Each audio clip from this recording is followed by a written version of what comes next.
The observation of the sky and the natural phenomena highlights the logical continuous sequence of events that allows to define what time is.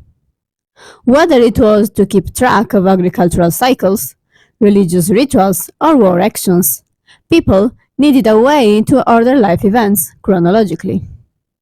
That's how calendars were born, by the observation of natural phenomena and their repetition, such as the seasons or the appearance of particular stars in the sky. Knowing what type of calendar a people adopted is of fundamental importance to reconstruct the way they subdivided time and the astronomical alignments of their buildings. Calendars can be first divided into linear and cyclic ones. Linear calendars, such as the modern Gregorian calendar, don't have a beginning and an end. We may have a reference moment in time, but the days and the years go forward and backward indefinitely, without ever repeating themselves. Every day is identified by a single combination of day, month, and year throughout all history. Cyclic calendars instead repeat themselves after a determined period, usually a very large one. It's the case of the Mayan calendar. Their system was based on 3 different cycles: the Tzolk'in, composed by 260 days, the Ab, a 365 days count, and the calendar round, made by 52 Ab, that is roughly 52 Gregorian years. Finally, the long count measured longer periods of time, even millennia. The long count is said to have started in the year 3114 before Christ of the Gregorian calendar, based on old Mayan indications. The cycle lasted roughly 5,000 years and ended on December 21st, 2012. But with its end, a new cycle began. Therefore, after about 5,000 years, the combination of Tzolk'in, Ab, and calendar round that identified a precise day in history would repeat itself with the same identical combination. So calendars can be based on some type of astronomical event or none at all. For example, the Maya calendar is thought to have recurring patterns but not related to any astronomical event. There are instead other types of calendars which are based on some apparent motion of some celestial body. For example, we have the Sidereal calendar, which is based on the apparent motion of some type of star. This is the case for the old Egyptian calendar, which was based on the heliacal rising of Sirius. But it's also the case of the Yemeni calendar, the old Greek calendar, and the Navajo calendar. Then we have solar calendars, which is the type that we in the Western world use. So, for example, the Gregorian calendar, which is entirely based on the apparent motion of the sun. Then we have lunar calendars, such as the Islamic one, which is instead based on the apparent motion of the moon. In this case, the apparent motion of the moon causes the calendar to switch with respect to the seasons. And finally, we have lunisolar calendars, which are a mix between the solar and the lunar calendars. In this case, the lunisolar calendar, such as for example the Jewish one, is based on the motion of the moon, but with the addition or omission of some days to realign the calendar with the seasons. Okay, so now I will say a few words about the Islamic Hijri calendar. So the Islamic Hijri calendar, as from the name, it's called Hijri due to the fact that it started from the date where Prophet Muhammad, peace upon him, migrate from Mecca to Medina in the currently known as Saudi Arabia. And currently we are, and that happened 1447, during the year 1447. So it's this calendar is based on in the lunar motion or lunar eclipse. So that means it's natural, based on the natural astronomical phenomena. It also has 12 months. The only difference is that the month in the Islamic Hijri calendar, it ranged between from 29 up to 30 days, depends on how you can observe the new moon. So I'm sure the most famous month most people know is Ramadan, where in this month Muslims start the fasting season. So how the month determined in Islamic Hijri calendar is before the end of each month. It just depends on the presence of the new moon. So before the beginning of or the end of each lunar month, we go and observe the appearance of the new moon. So there are a little bit of there are some rules in determine the new moon, the new month. For example, there are some natural phenomena. Sometimes the presence of the new moon could delay. So in this case, in Islam, it's advisable to complete the month to 30, so that you will be sure after 30 days you will definitely you will start the new month. And this is happen across all the months, but most importantly during the month where Ramadan has to be announced. They could happen some delay, actually depend on the location or the geographical location between countries, and that's something we see every year. There is a difference of 1 day between the countries, so you may encounter that one country announced Ramadan 1 day early, and another country is announced the starting of Ramadan the following day. So that's very natural because it depends on the appearance of the new moon. So, what are the names of the months in the Islamic calendar? Okay, so as I mentioned earlier, in Islamic Hijri calendar there are 12 months. It starts from Muharram, Safar, Rabi' Awwal, Rabi' Thani, Jamad Awwal, Jamad Thani, Sha'ban, Ramadan, which is the most famous month, Shawwal, Dhul Qaida, Dhul Hijjah. So there are 12 months. Okay, and also in the Islamic calendars, the sun plays a role, in particular for the determination of the daily prayers, right? That's true. So just for the audience, in Islam there are 5 prayers per day, and mainly determined by the sun, let's say. So the first prayer starts very early before the sunset, and then the second prayer is almost around noon, and the third prayer is afternoon, before the sunset, and the fourth prayer is during the sunset, and the fifth prayer after the sunset. I'm not sure, at the beginning I said the sunset, but I meant the sunrise. So the first prayer before the sunrise, and then at noon or a bit after afternoon, and then the third prayer afternoon, and the fourth prayer is around the sunset exactly, and the fifth and the last prayer is around after the sunset. So hence, mainly determined by the motion of the sun, which mainly also the timing. basically.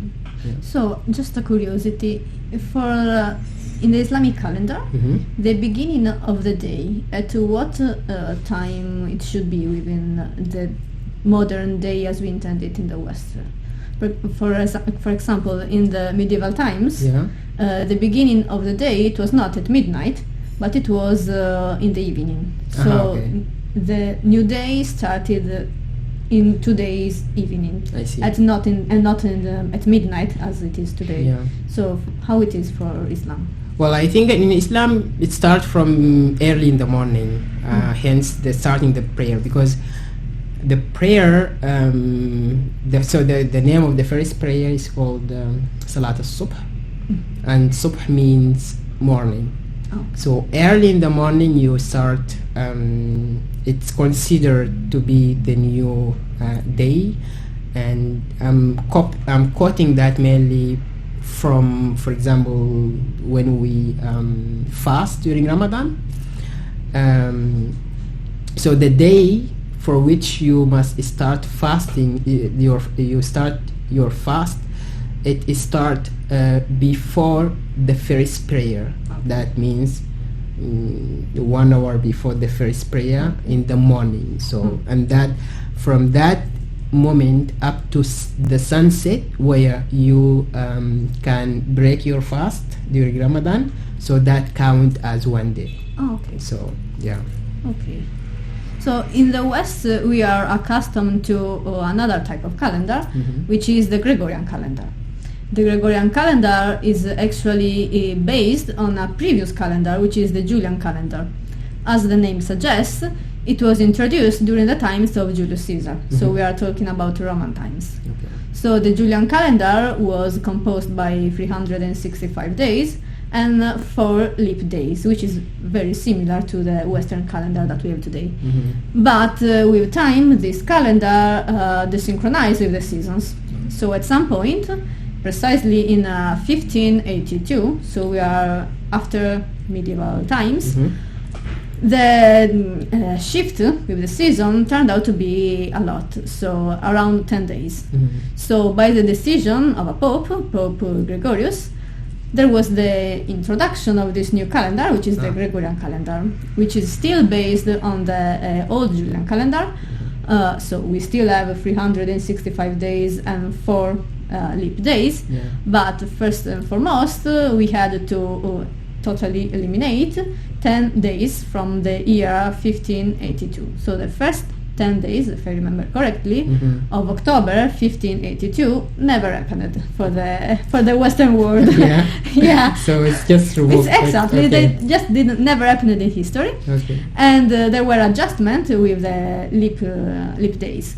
So in fact today the leap days some are added only if the year is not multiple of 4. Okay. So it depends. Yeah. So this is an adaptation of the Julian calendar, which is the Gregorian calendars that we still use today. Yeah. So this is very important point, because so as I mentioned, since the Islamic Hijri calendar is based on the lunar, so we know that so there is also 10 to 11 days shift between, I think it's similar concept, maybe yes, except the fact that in the Islamic Hijri calendar, there is no elimination in terms of the the days. So that shift, it's happening every year. So it's accumulating. It's accumulating, time, exactly, and also that's actually very makes it very interesting, because if you can witness, so that means the month of Ramadan appears across different year, appears in different season. So if I'm staying in a country for a long time, doing this shift, sometimes Ramadan appears in the summer, with time it shifted back to the winter, and then you may witness it. Well, if you lived for a long, of course, time, you may witness it in different season. Yeah. Interesting. And this leads us to the next question. So, how do you determine the beginning of the month of Ramadan? Well, yeah. So it's similar. It's the same procedure as I mentioned. You just need to observe the presence or the presence of the new moon, basically. So. And sometimes this can be difficult to actually observe the crescent Yes. in the sky. So yeah, it could be difficult. So this different from time to time. For example, back in times, of course, where the measurements, the astronomical measurements, were not so precise. So the determination of the crescent were mainly or purely by the naked eyes observation. But now, of course, we have a very precise astronomical measurements that helps a lot. Mm-hmm. And also we have a lot of tools like telescopes. Also, they help us to observe the presence of the crescent. Using those tools could help us to precisely determine, although in some countries they still rely on the observing the presence of the crescent with the naked eye, because they say this is the most optimal method. And is the Islamic calendar agreed upon the different countries, or each one determines its own beginning of the month? Well, so the Islamic calendar is agreed among all the Muslim countries, so it's basically the same. There is no difference because, as I said, as I mentioned, the starting reference point is the same, so there is no differences.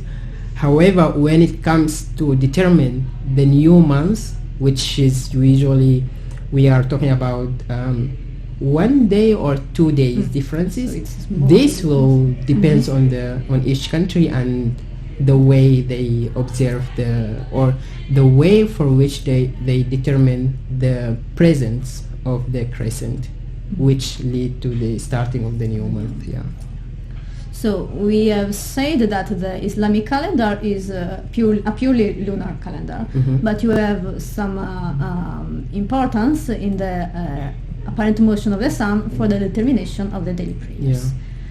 In the case of the Western calendar, which is mostly based on Christian religion, the calendar is a solar one, but there's an important feast which is instead related to the motion of the moon, which is the determination of the Easter date. So for a long time in medieval times, the determination of the Easter date was a big problem, and many scholars applied to find the perfect way to determine the Easter date. Okay. So we know for the Christian religion the Easter date is a movable feast, so it doesn't always happen on the same day. And this is because it is related to the motion of if the you moon. use the natural, yes. Yeah.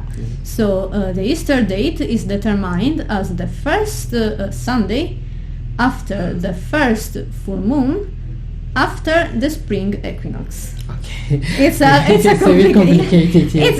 It's complicated, Yes, yes. yeah. So we have like the Easter date can vary within roughly 1 month span of time, which is between the spring equinox, so 21st of March, which should be like the earliest possible Easter date, to around the 21st of April, which is 1 month afterward. So Easter can span in whatever day in the middle of this time span. And the same question, is it also similar, fixed across different Christian countries? No, it's not the same. Okay, It's so- not the same. This is true for Catholic Christian religion. Okay. In the case of the Orthodox ones, for example, they don't even use the Gregorian calendar. They use the Julian one. Okay. So this is another complication. Okay. And this is another complication within the Christian religion. This applies also for Christmas. I see. For example, for the Catholics, Christmas is celebrated on the 25th of December,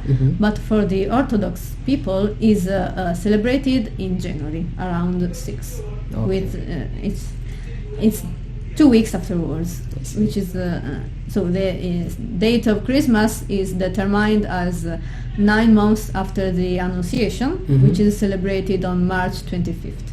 So that's why Christmas is on December 25th. I see. But this is true for the Catholic religion. The Orthodox ones, It's a bit different. It's when the Catholic actually celebrate Epiphany, the 6th of January. Okay. So this is... It's it's very interesting how the calculations are different. But let's also acknowledge that of course the religion plays a big role. Big role. Yes. On these things. Yeah. So, and calendars are very important when we talk about archaeoastronomical stuff, because archaeoastronomy obviously takes into consideration the orientation of a site, but also how the people that built that site measure the time. Okay. So in order to go back in time and simulate what type of sky they observed, we have to consider how they measure time. So this is a very important topic when it comes to archaeoastronomy, to know, to understand how they measure time, so that we can go back and simulate what they saw. I see. That's very interesting. Thank you. Thank you.